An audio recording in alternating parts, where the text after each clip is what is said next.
Hey, it's Michael Douglas. Welcome back to another episode of Dr. Pundit, where we talk about music, not medicine. And it's another one of my 5 great albums or so released 40 years ago this month. The first one I think I'm doing for September of 1985, this being September 2025.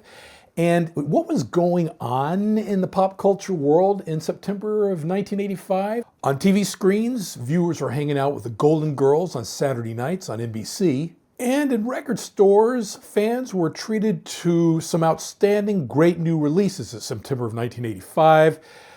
And these are 5 that really stood out to me, and 3 of them I listen to on a regular basis. That's right, when I say regular basis, at least once a year. Some of them 2 to 3 times a year in their entirety.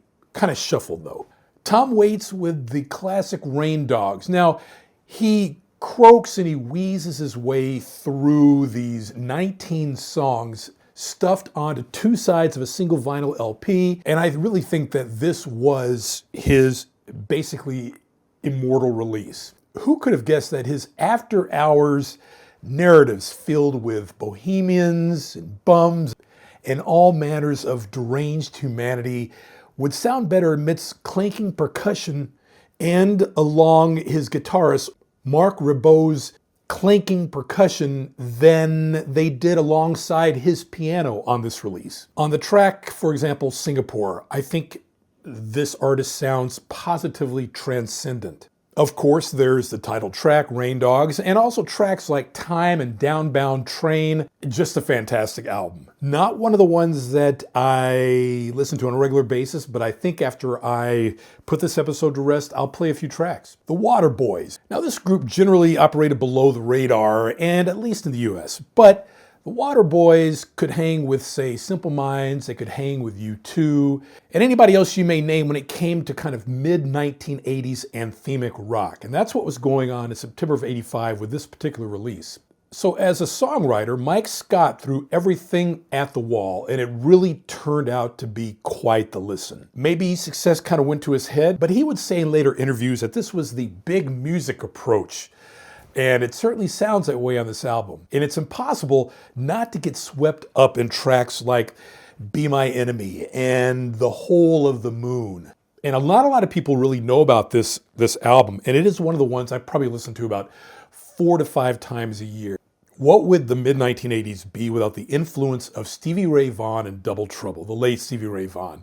Some might view this particular album as somewhat interchangeable. After all, he brought his musical integrity and incendiary talent to everything that he touched. Still, this album, I think, would be called by others as being somewhat of an undeniable highlight in his career, with him and his backing band, Double Trouble. And his guitar work on Soul to Soul is brilliant. Even if you put that part aside and focus on the construction of the individual tracks on the album, he does pretty well on a couple rockers. Change It, very good song, and Looking Out the Window. And his caress with some of the slow burners on this album, case in point, Ain't Gone and Give Up on Love, tremendous. That, I think, is worth the price of the cost of listening to this album, especially if you haven't heard that much of Stevie Ray Vaughan in this particular creative era in the mid-1980s for him and his band Double Trouble. Now, these last 2 albums I listen to on a fairly regular basis, and I think it's easy to see why. We'll begin with Kate Bush and her classic Hounds of Love. Is this Kate Bush's masterwork? Well, you'd find a lot of people who'd be willing to kind of agree with that. Side 1 on vinyl presents her most accessible stuff. You get the classic Running Up That Hill and Deal with God, of course, which became became her first top 5 hit, released in the 21st century as part of the Stranger Things soundtrack. And some people would say that's one of the greatest openings of any song in pop history. Now, that might be stretching things a little bit too much, but I think people who say that realize the transcendent 80s influence this song had on the music, so that a new generation would end up listening to this and loving it. The quality level is kept up on the first side with, of course, the title track, Hounds of Love, and The Big Sky. Now, The second side on vinyl goes the more esoteric route. So the last group of songs in the album, and although her ethereal vocal is never that far away that it doesn't displace you. It just brings you back to where the song does as you ride out those songs and each of those songs listening experience on the second half of the record. This is probably best demonstrated on the last song of the album, Cloud Busting. So if you listen to that track, I think it is typical of the second side and a great closer for the album. And last but not least, certainly not least, Stevie Wonder's In Square Circle. This one was released the start of my senior year in high school in the fall of 1985, September. And I think it's an underrated album. Yes, the radio hits Go Home, Overjoyed, Part-Time Lover, the number one song of the album. Stevie Wonder's very, well, last number one as a soloist. He would be part of Dion and Friends' That's What Friends Are For the next year. But In Square Circle, I think, represents kind of a swan song for Stevie Wonder, even though he may not have envisioned it as such. I think it's his last truly solid album. Wouldn't call it his best, but a very, very solid album, and it fit right where it should have been sonically in the mid-1980s. Even though he had released some soundtrack cuts in the interim, and a greatest hits album, the original Musiquarium, which gave us the top 5 hit, That Girl.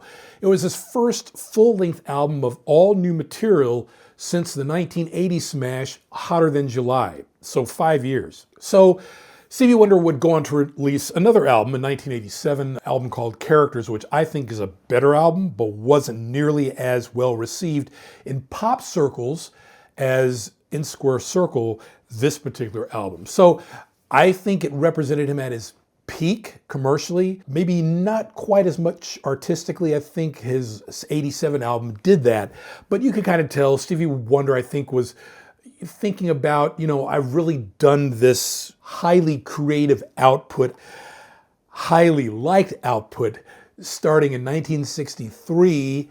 And at that time, he was, close to 25 years into his career. Of course, the 70s with his stellar 3-album trifecta for Grammy-winning Album of the Year. Just, I don't think he was really burned out, but I think, gave it all he got. And this is kind of where he was by the mid-1980s. I'm not discounting this album by any stretch, but I think Stevie Wonder was starting to think, I really don't have anything to prove to anybody. I'm just going to make music the way I want to make it. And he did have successive releases going into the early 1990s. But In Square Circle, I think, is very representative of where R&B/pop music was on many levels in the mid-1980s, and he puts his own signature stamp on the album. So there you go. An album I listen to all the time, In Square Circle, Stevie Wonder. Hounds of Love, Kate Bush. Soul to Soul, Stevie Ray Vaughan and Double Trouble. The Waterboys, and Rain Dogs by Tom Waits. So 5 fantastic albums released in September 1985, which sound fantastic today. And check them out if you haven't. And I love giving these particular 40-year lists to all of you if you follow my channel. Check out a lot of other episodes I've really done under line items when you look them up on YouTube. I'm Michael Douglas. If you like what you see here, please don't hesitate to like and subscribe. And as the late, great Barry White always used to say, let the music play. And I'll see you on the next episode.